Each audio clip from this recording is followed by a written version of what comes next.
미국 부채 한도 협상이 만약에 실패하면 어떻게 될까요? 10월, 11월에 미국 정부에서 쓸 수 있는 돈이 아주 바닥이 나는 거예요. 그러면은 세금도 줘야 되고 쓸 돈도 많은데 미국 정부가 디폴트가 나겠죠. 자, 그렇게 되면 어떻게 될까요? 주시장을 폭락을 합니다. 근데 여기 하나 더, 피치, S&P 뭐 이런 신용평가기관 애들이 미국 정부가 이렇게 안 좋으니까 국채에 대해서 신용등급을 강등을 할 겁니다. 그러면 추가로 주식시장이 더 폭락을 하겠죠. 자, 우리는 미리 현금을 준비하든가 아니면 주식을 매도해서 안전자산으로 옮겨가야 될까요? 자, 그런 거 없어요. 확실히 말씀드리는데 만약에 그런 일 생겨서 주식시장이 폭락을 하면 반드시 저점에서 주식을 매수를 하셔야 돼요. 네, 안녕하세요. 피셔인베스트 피셔입니다. 현재 미국 정부가 부채가 굉장히 많아요. 미국 부채가 뭐냐? 국채 발행한 거예요. 미국 정부가 국채를 찍어내고 미 연준이라는 이런 연방준비은행이죠. 이건 민간은행인데 뭐 그렇다 그래서 정부랑 전혀 연관이 없는 건 아니고 정부의 통제를 받는 민간은행이에요. 이 얘기까지 하다 보면 너무 시간이 길어지고 많이 얘기가 나온 부분이니까 굳이 이런 얘기까지는 할 필요는 없는데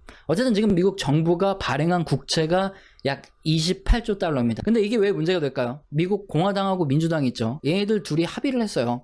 미국 정부가 이 정도까지만 국채를 발행해서 즉 돈을 빌려다가 써라. 무제한적으로 돈을 갖다 쓰면 이게 문제가 될 수 있으니까 인간적으로 이 정도만 쓰자. 이게 바로 부채 한도입니다. 2019년에 한 2년 동안만 그냥 이런 합의하지 말자 그렇게 얘기를 해놨죠. 근데 2020년에 코로나가 터졌죠. 그래서 미국 정부에서 돈을 엄청나게 많이 가져다 씁니다. 올해 2021년 7월 31일이죠. 여기까지 부채 한도를 상관없이 쓰기로 했는데 그럼 8월 1일부터는 당장 부채 한도를 적용을 받아야 돼요. 6조 달러 이상의 부채를 더 줄여야 되고 더 이상 추가적으로 발행할 국채도 없습니다. 자, 그러다 보니까 미국의 재무부 장관 옐런 누나는 8월 1일이 되기 전에 의회에 간절한 호소문을 보내죠. 미국 정부가 부도가 날 수 있다, 뭐 디폴트가 날 수 있다 이런 말도 안 되는 소리 짓거리면서 빨리 한도 협상해달라 하는데 한마디로 씹혔죠. 미국 공화당에서는 부채 한도를 좀 줄여야 된다 이런 입장이고 민주당에서는 막 돈을 더 늘려서 확실히 많이 써야 된다 이런 입장인데 공화당이 미쳤다고 옐런 누나 말 한마디 듣고 부채 한도를 협상해 주겠습니까? 시간을 질질 끌면서 민주당과 협의해서 얻어낼 게 얼마나 더 많은데요. 씨알도 안 먹히는 이런 소리를 옐런 누나가 했다가 가볍게 개무시 당했고요. 근데 옐런 누나는 왜 하필이면 8월 1일이 되기 전에 이런 서한을 보냈을까요? 8월에 의회가 휴회를 합니다. 그러다 보니까 9월 1일부터 한도 협상이고 뭐고 할 수 있어요. 8월 내내 부채 한도 협상에 대한 얘기가 나올 텐데 확실한 결론이 없습니다. 8월에는 신경을 꺼두셔야 되는 거고요. 그럼 이제 앞으로 어떻게 될까? 미국 정부는 무슨 돈으로 공무원들 월급도 줘야 되고 정부가 써야 할 돈 있잖아요. 이 돈을 어떻게 쓸까? 이 고민하는데 걱정을 할 필요가 없어요. 특별 조치라는 것도 있고 미국 정부가 가지고 있는 현재 현금이 한 4,500억 달러 이상 있기 때문에 이 돈으로 일단 버틸 수 있습니다. 특별 조치라는 건 뭐냐? 퇴직 공무원 연금이라든가 아니면 장애인 연금을 더 이상 정부가 내지 않는 거예요. 그리고 증권투자기금, 뭐 외환 안정기금 여기에도 돈을 안 내고 이런 식으로 줄이면 한 3,400억 달러 이 정도를 아낄 수 있다고 합니다. 현금 있는 것까지 포함해서 대략적으로 한 8천억 달러 정도 이 정도 있으니까 못해도 10월, 11월까지는 버틸 수 있는 거죠. 근데 10월 1일에 목돈이 나갈 게 있어요. 국방퇴직연금 관련해서 그리고 헬스케어 관련해서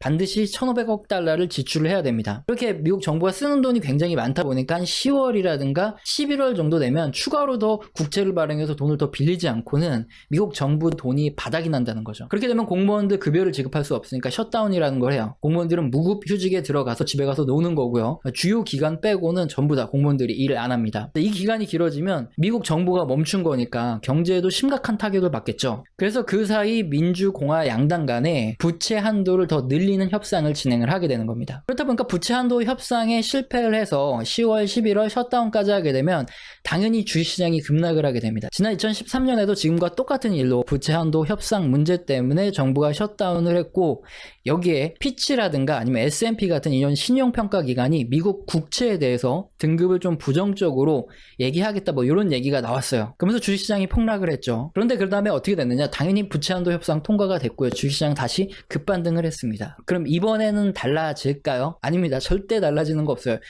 만약에 이 문제 때문에 폭락을 하게 되면 여러분들 반드시 주식을 매수를 하셔야 돼요. 왜 그런가 이유를 설명드리면 지금 블루 웨이브 상황입니다. 하원, 상원 그리고 대통령까지 전부 다 민주당이 휩쓸고 있어요. 최악의 경우에는 단독으로 민주당이 부채 한도 협상을 통과를 시켜서 굉장히 높게 부채 한도를 올려놓을 겁니다. 그렇게 되면 공화당이 앞으로 모든 일에 대해서 사사건건 굉장히 반대를 크게 할 거기 때문에 적당한 선에서 합의를 하려고 하겠죠. 근데 공화당이 원하는 건 뭐냐면은 바이든 정부가 돈을 너무 많이 쓴다는 거예요. 그래서 이 부분에 대해서 우리가 앞으로 협의를 해 나가면서 좀 줄이자, 이 부분을 얻어내고 부채 한도를 협상해 줄 가능성이 굉장히 큽니다. 제가 왜 이렇게 강하게 말씀을 드리냐 하면은 주식을 시작한 지 얼마 안 되신 분들, 아니면 미국의 과거 역사를 잘 모르시는 이 경제 초보자님들은 부채 한도 협상 이슈 또는 뭐 신용등급 강등 이슈가 나오게 되면은 주식시장이 급락을 하는데 이때 겁에 질려서 매도를 하게 돼요. 자, 왜 이런 일이 발생하냐면은 헤지펀드부터 기관들이 풋을 미리 투자를 하는 거죠. 주가가 떨어지면 돈을 벌도록 옵션 선물을 투자를 해놓고 그 다음에 현물을 팔아서 주식시장을 급락시킵니다. 그 다음에 여러 가지 뉴스를 흘리죠. 뭐 경제가 망가질 거라는 등, 뭐 달러 패권이 붕괴될 거라는 등, 미국이 뭐 무너질 거라는 등 헛소리를 짓거립니다. 그렇게 되면은 공포에 질려서 사람들이 주식을 매도하기 시작하고요. 그러면 주가가 굉장히 큰 폭으로 하락하면 지들은 선물 옵션으로 수익 난 거로 밑에서 쓸어 담고 있는 거죠. 그때. 그래서 우리 개미들의 돈을 다 털어가는 겁니다. 그래서 여러분들께 강력하게 말씀드리는 게, 만약에 부채 한도 협상 이슈라든가 뭐 디폴트 이슈, 아니면 셧다운 이슈, 또는 미국 국채에 대한 신용등급 강등 이슈로 주식시장이 폭락을 하게 되면 저점에서 반드시 주식을 매수하면 그 다음에 급반등할 가능성이 아주